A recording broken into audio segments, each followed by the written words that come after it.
Hey, welcome back to my channel. Today I was just cleaning up my garage. It seems like I do that every other day. And just organizing my bike tools and stuff. And I came across this guy that I have hanging there. This is an old Gerber cool tool. So this one, I bought my first full suspension mountain bike in 1995. It was a Cannondale Super V that I show on one of my videos, just kind of restoring it. I don't have that bike anymore. But about like the next year, I bought a multi-tool to carry with me for that bike. And at that time, it was around 1996. I think this was about the only bicycle multi-tool out there. But when you go through it, this thing was rather neat for its time. It's rather complete.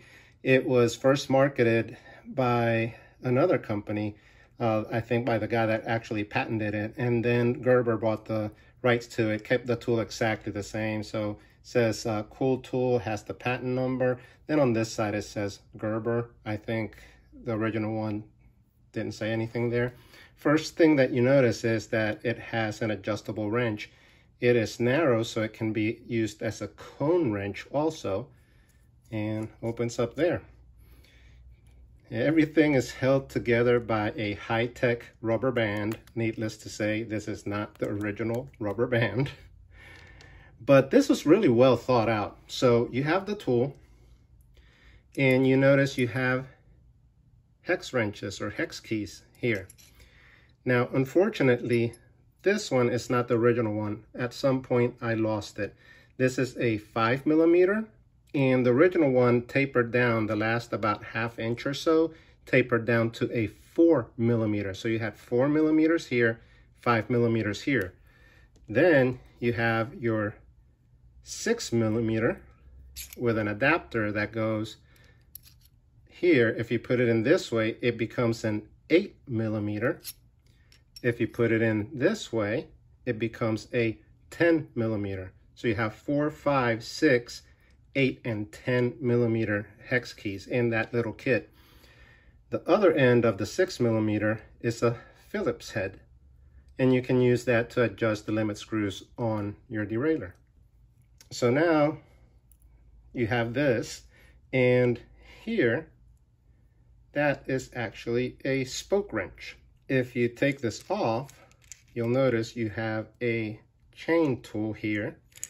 And you basically unscrew this, set this spacer aside, and we'll go over that one in a sec.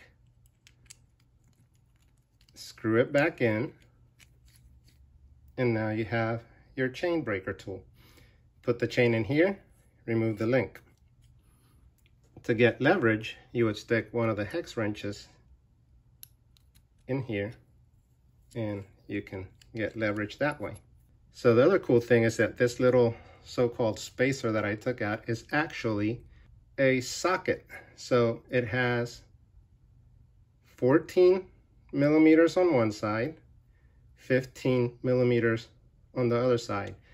A lot of the cranks back then, and some of the less expensive bikes still had 15mm nuts on the axles, on the solid axles. And a lot of them also in their 3-piece cranks had hex bolts instead of Allen bolts.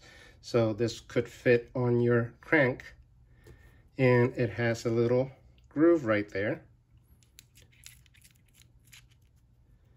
And now you have a wrench for 14 and 15mm.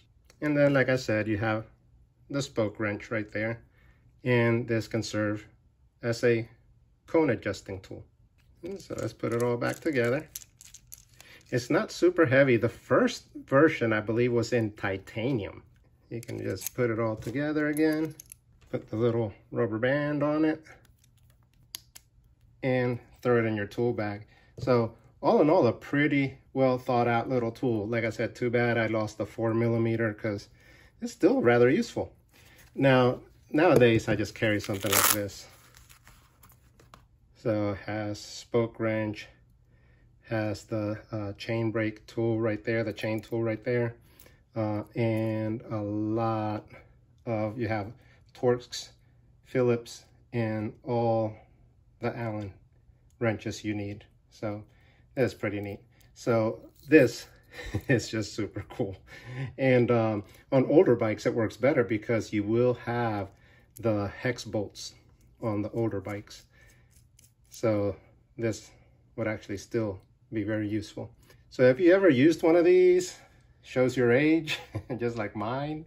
And just if you were curious, my first actual mountain bike was around 1988, I believe, and it was a rigid Peugeot with Shimano LX components. But yeah, it was a cool bike.